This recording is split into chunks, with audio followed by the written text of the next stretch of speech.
My name is Madison Carter. I had a husband, Larry. We are both 28 years old, and I have a sister, Emily, who is 2 years older than us, at 30. We both work as regular office employees. My sister and I haven't gotten along well since we were kids. She's always been arrogant and selfish, always wanting what I had. Normally, younger siblings get the hand-me-downs from the older ones, right? You often hear about younger siblings wanting the new stuff the older ones get, but my parents hardly ever gave me my sister's hand-me-downs because I was the younger one. Since there was only a 2-year difference, we couldn't even reuse school stuff, and I always got new things from my parents. So, I never wanted my sister's things. My parents would say, "Pick whatever you want." So I had my own new clothes and stationery. But for some reason, my sister wanted to trade for the things I chose. "Hey, you've got new stuff already, but yours looks cuter." Basically, she just liked my stuff better than what she picked out. So, I made sure to keep my precious things out of her sight and decided to leave home as soon as possible by choosing to work right after high school. My parents told me it would be better to go to college, but honestly, I could always go to college later. I just wanted to get away from my sister. Becoming an adult and living independently, avoiding as much contact with my sister as possible, that was my goal.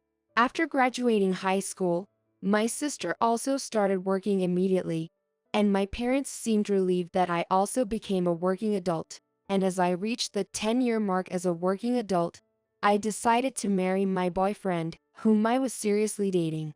And that's Larry. Madison, I will definitely make you happy. I want us to live together as husband and wife. That's how he proposed, and I decided to marry him. Of course, meeting each other's families was a must. We first went to my parents' house, but for some reason, my sister, who was supposed to have left home for work, was there. My parents said there was a significant reason for my sister being there, but I thought it couldn't be anything serious. I couldn't say she didn't have to be there, so I reluctantly allowed her to join us. Then, my sister kept staring at Larry and nodded in satisfaction. Larry is quite the handsome bad boy type, and my sister has always liked that type. Unfortunately, my sister and I have similar tastes in men, so I immediately realized she must have fallen for Larry. After the greetings, while my parents and husband were talking, my sister whispered to me, "Hey, give him to me. Are you even aware of what you're saying?" "Of course," she said with a smug attitude, which I brushed off lightly. After that, she kept asking for Larry's contact information and where he worked. Ignoring her led to her furiously bombarding me with calls. "Why won't you tell me?" "Why should I? Where he works has nothing to do with you." "It's only natural to know what kind of company my brother-in-law works for and what he does since we're becoming family." She argued with some nonsensical theory, making it clear that talking to her was going nowhere. I decided to keep silent about it. And so, I proceeded with the wedding preparations and finally reached the wedding day. One day, perhaps due to a change of heart, my sister stopped asking about Larry. While I felt relieved, I couldn't shake off a bad feeling. I hoped it wouldn't come true. However, that fear was realized on the wedding day. While waiting in the dressing room for the ceremony to start, my sister suddenly appeared. Seeing her, both I and the staff were shocked. "How do I look? Cute, right?" Despite it being my wedding, she showed up in a pure white dress. Her overly cheerful smile sent chills down my spine. But without any concern, my sister boldly linked arms with Larry. She's pregnant, and I'm taking responsibility for it. Larry announced, dropping a bombshell.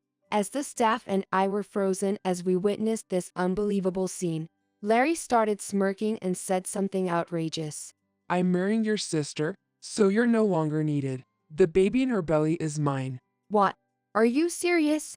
Your sister is more attractive to me, Madison. That's right. Too bad for you. You let your guard down, and that's why your husband was taken. It's your fault. What is that supposed to mean? That makes no sense. After this, we'll be the stars of the wedding. So Madison, you just watch our ceremony from this dressing room, biting your finger. I thought about it, but of course, I couldn't stay calm. I was taken aback and managed to say, okay, got it, as a temporary response. I thought it might be okay to keep this under wraps, thinking it was pointless to talk about it, and decided to let them do as they pleased. Of course, this staff were even more shocked by my attitude, but the two of them ignored the staff and insisted they get ready. Then, pushing me, the supposed bride, aside, my sister took my place in front of the makeup stand, so I took off my dress and ran out of the venue. An hour later, I got a call from them. Hey, where are you right now? Come back right now. I told you to stay in the dressing room. They shouted, seemingly in trouble. Apparently, they went ahead with the ceremony, but naturally, my friends noticed the bride had been switched and asked the staff what was going on. I had already told the staff that if anything happened, they could tell everything that happened. If any claims for damages arose, I would make Larry and Emily pay. The venue became chaotic, and not only were the guests outraged, but our parents and in-laws were furious, causing a huge scene. Despite the commotion, the two of them intended to exchange rings, and their utterly unreasonable behavior angered everyone. It was a natural conclusion, so I calmly told them, "You two did something selfish and made everyone angry, so you should calm them down." Well, that's that, and hung up.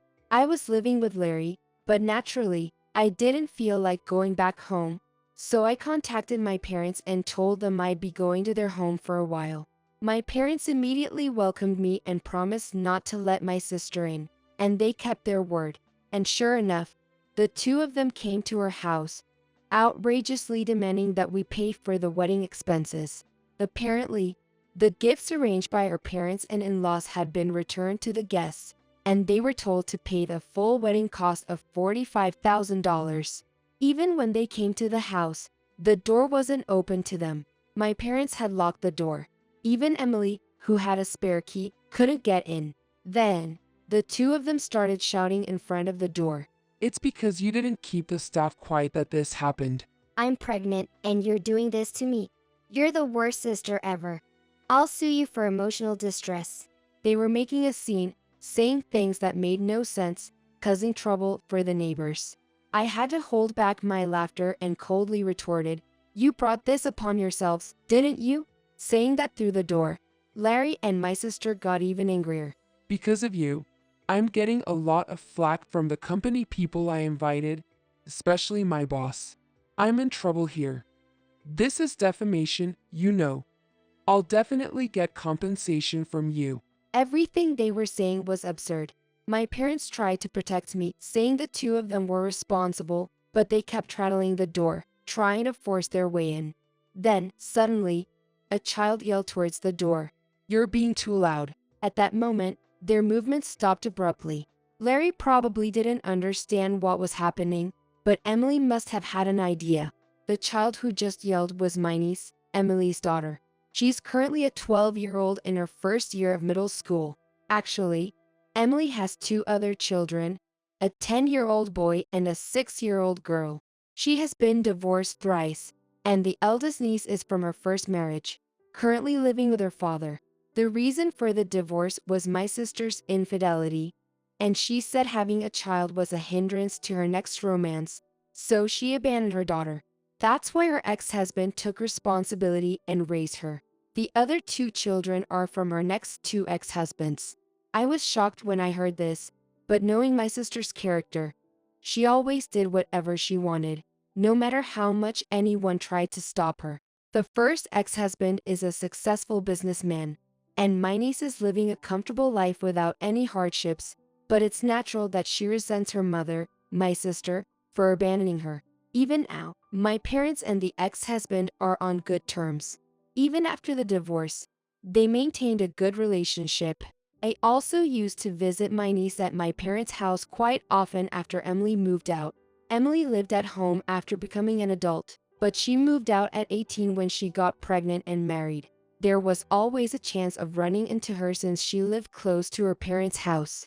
That's why I wanted to move out of my parents' house as soon as possible.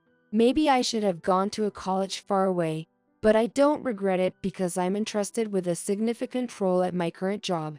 And actually, Emily's first ex-husband's parents are quite elderly and are now living in a senior care facility. Wanting to make amends for their busy son, my parents offered support, and that's why we still have a relationship with them.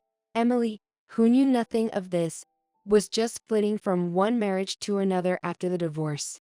Recently, when Emily suddenly came back home, my parents found out about her other kids and divorces and told me about it.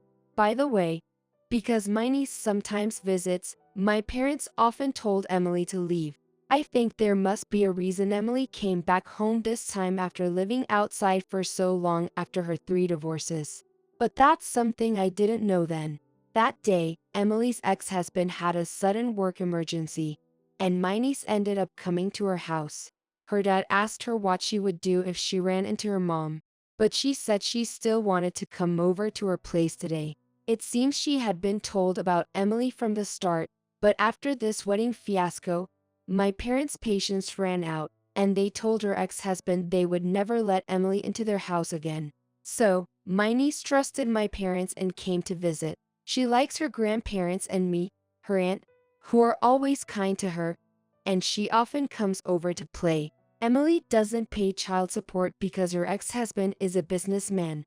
Plus, given the fact that she abandoned them, it's no wonder her kids resent her. I like Grandpa and Grandma and Aunt Madison, but I hate you.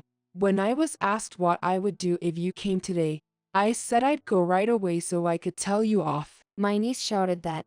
After learning that Emily had been divorced 3 times, Larry panicked and said, "Hey, that's a lie, right? You said we were both marrying for the first time and that I was your first boyfriend." He blurted that out, looking all flustered. I had to hold back my laughter as I said, as if that's true.